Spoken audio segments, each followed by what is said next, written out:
There is an old saying in warfare, know your enemy better than he knows himself. Understand how he thinks, how he fights, and what cheap tools he uses to try to crush you. Ukraine took that ancient wisdom to heart in the most ruthless and brilliant way imaginable.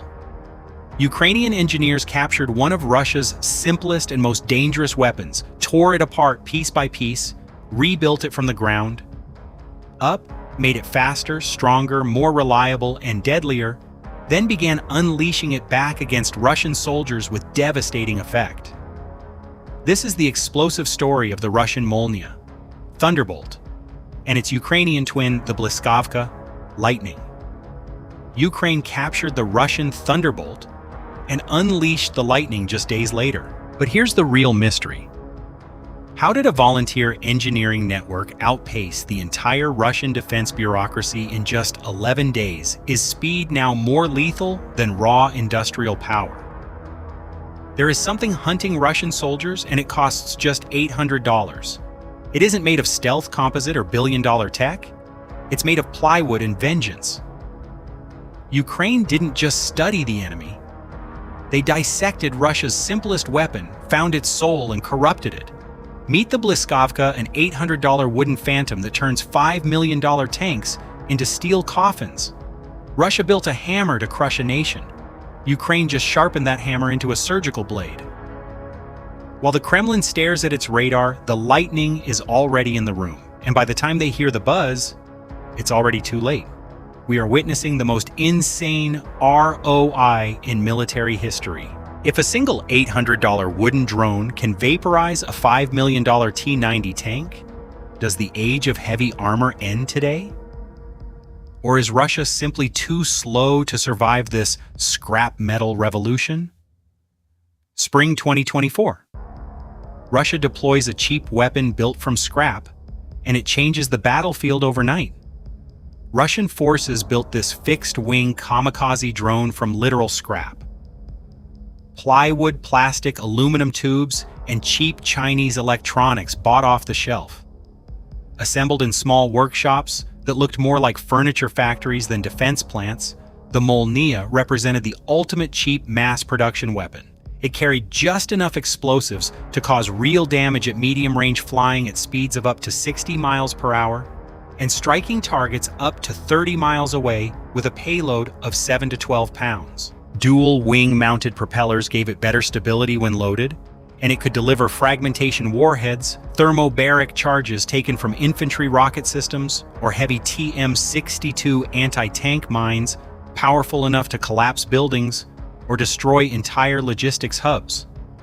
For months, the Molniya filled a deadly gap that neither side had properly covered.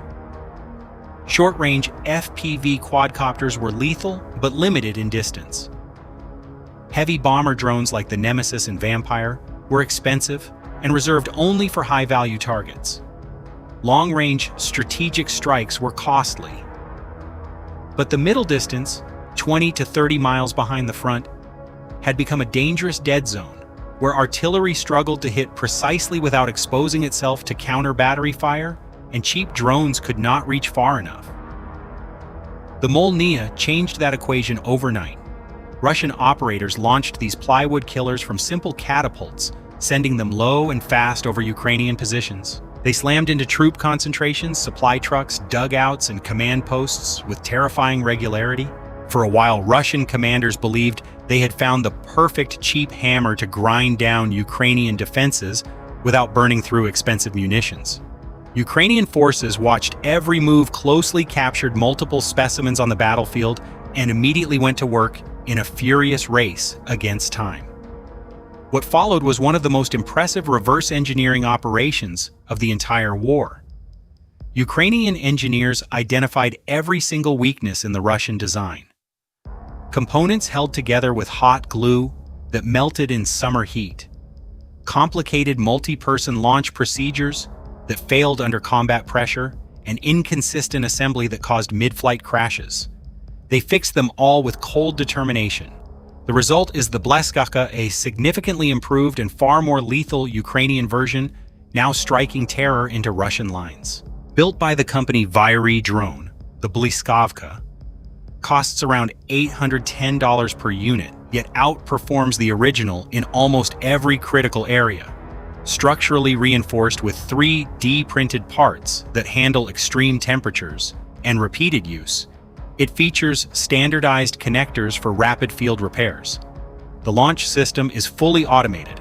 Enter the parameters and the drone takes off on its own, eliminating the risky four-person coordination that often doomed Russian launches in the heat of battle. The performance numbers tell the story of Ukrainian engineering superiority. The Blyskavka reaches speeds of up to 68 miles per hour, stays airborne for 80 minutes, climbs to altitudes of 2,000 meters and, when supported by a signal relay drone, can strike targets up to 50 miles away, nearly double the effective range of the original Molnia. It carries a unified 8 to 9 kilogram warhead, optimized for direct hits on fortified positions, warehouses, and vehicles. Ukrainian crews can prepare and launch the Blyskavka from a simple field position in just 10 minutes using a pneumatic catapult. On the battlefield, the difference is brutal and immediate. Russian Molnia drones still fly in swarms, attempting to overwhelm Ukrainian positions with sheer numbers. But Ukrainian Blyskavka units respond with surgical and merciless precision. A Russian logistics convoy moving at night 40 kilometers behind the front line, thinking it is safe, suddenly sees a low-flying Blyskavka appear out of the darkness.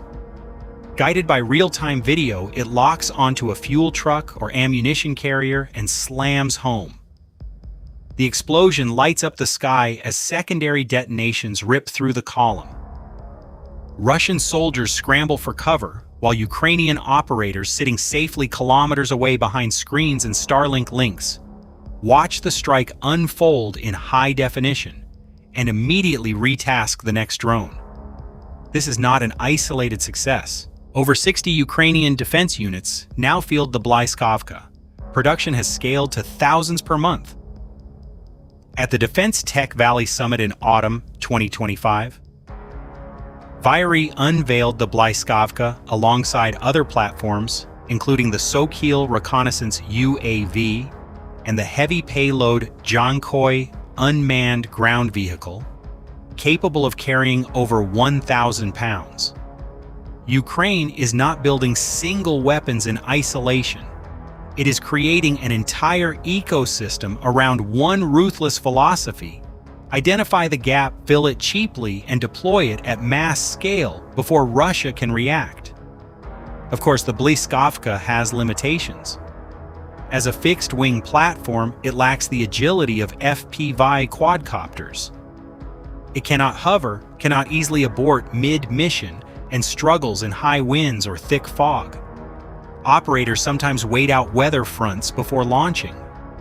Against fast-moving targets, it is less flexible than a multi-rotor that can chase and adjust in real time. But these trade-offs are deliberate and acceptable. While a heavy Nemesis bomber costs tens of thousands of dollars and requires extensive support, the Blyskavka does the work of medium-range artillery at a fraction of the price, cheaper than a shell and far more precise than a barrage. In the brutal math of this war that makes it devastatingly effective, Russia's introduction of the Molnia forced Ukraine to innovate not only offensively, but defensively as well. Ukrainian forces developed a sophisticated layered counter-drone system, electronic warfare jamming, to disrupt radio-controlled threats. Kinetic fire teams with guns and modified air defense weapons, physical barriers including massive net tunnels over key roads like the Izium-Sloviansk road, and swarms of cheap interceptor quadcopters. In 2025 alone, Ukraine produced 100,000 interceptor drones with a success rate exceeding 60%, at a cost 25 times lower than using expensive Western missiles for the same job. This comprehensive anti-drone architecture is something many larger militaries have never achieved. Ukrainian commanders say robots do not bleed. With 100,000 interceptors and automated AI launches, is Ukraine building the first fully autonomous army in history. And if the person pulling the trigger is now hundreds of miles away, has Russia's meat wave strategy officially become obsolete. The deeper strategic shift is even more profound. Russia has long relied on mass infantry assaults and its willingness to accept catastrophic human losses to gain ground. Ukraine is systematically removing that advantage by putting machines in harm's way while keeping human operators far behind the lines. As one Ukrainian commander put it, robots do not bleed. A single unmanned ground vehicle armed with a machine gun held a frontline position for nearly 6 weeks with no soldiers present. That is the future Ukraine is building. A military where the most dangerous missions are handled by drones and robots operated from safety. This cycle of capture, improve, and strike back has repeated throughout the war. Russia introduced fiber optic FPV drones immune to jamming in early 2024. Ukraine captured one, had a working prototype just 11 days later, and fielded operational versions within months. The same pattern played out with the Molnya. Russia fields it. Ukraine studies every flaw, builds a superior version, and deploys it faster and in greater numbers. Ukraine's decentralized volunteer engineering networks, combined with frontline intelligence feedback, allow prototypes to move from idea to combat use in weeks, not months.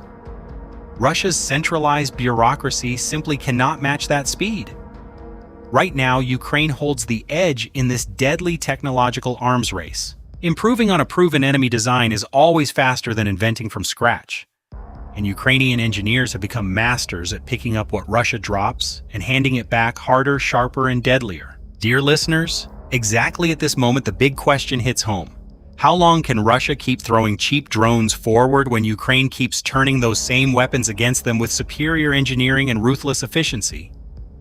Do you believe the Blyskavka's improvements in range and reliability will allow Ukraine to dominate the middle-distance battlefield in the coming months? Or will Russia eventually find new ways to counter this growing threat? Which part of this drone war surprises you the most? The incredible speed of Ukrainian reverse engineering? Or the sheer brutality of these low-cost weapons, turning the tide on the battlefield? Drop your thoughts in the comments or send us a message right now. The most insightful opinions will be read out and discussed live in upcoming broadcasts. Russia built a cheap hammer to crush Ukrainian resistance. Ukraine picked it up, sharpened the edge, reinforced the handle, and started swinging it back with devastating force. Russia built a weapon. Ukraine made it better. And now Russian soldiers are paying the price every single day on the front lines. If you want to dive deeper into how Ukraine is developing even more advanced strike systems and turning the tide through relentless innovation, check out our latest video on the next generation of Ukrainian drone warfare. And to never miss a single breaking update on this rapidly evolving conflict, hit subscribe right now. Turn on notifications and join the community that stays ahead of the headlines. Click subscribe now. Don't miss a single moment of this historic journey. Your time is valuable. We promise analyses as sharp as reality itself. Stay vigilant, stay informed. We'll see you in the next video. Disclaimer: this video contains content generated or supported in whole or in part by artificial intelligence. This material is intended solely for simulation, illustration, and entertainment purposes. It does not represent real-world events, nor does it constitute political or military advice or verified information. Certain elements may be fictional, dramatized, or inaccurate. Viewers should not rely on this video as a credible source of information or as a basis for real-world decision-making.